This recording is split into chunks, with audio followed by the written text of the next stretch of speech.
আসসালামু আলাইকুম এভরিওয়ান। আপনারা দেখতে পাচ্ছেন লাকসাম ধামিসা তো কীর্তনের সামনে একটা পুকুর ভরের দৃশ্য আপনাদেরকে দেখার জন্য চেষ্টা করতেছি। দৃশ্যটা দেখেন, এলে পুকুর ভরের দৃশ্য, পুরো পুকুর ভরের দৃশ্যটা আপনারা দেখার জন্য চেষ্টা করতেছি। এটা হলো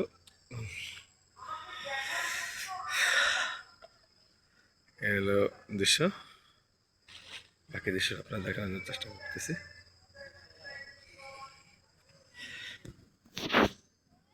এই বাকি দৃশ্যটা আপনাদেরকে দেখার জন্য চেষ্টা করতেছি পুকুর ভরের দৃশ্য।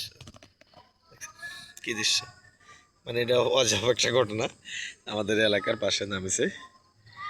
এলো মানে আশ্চর্য একটা ঘটনা চলতেছে আজকে। আমরা হতাশ আছি, এরকম আর হয় নাই। আমরা ধামিসাগের মাঝে সর্বপ্রথম দেখতেছি এই ধরনের দৃশ্যগুলো। আপনাদেরকে কি বলবো, দেখেন উপরের লাইটিং গুলো দেখেন। এলে উপরে লাইটিং দেখতে পারতেছেন, কয়েকটা লাইটিং আপনাকে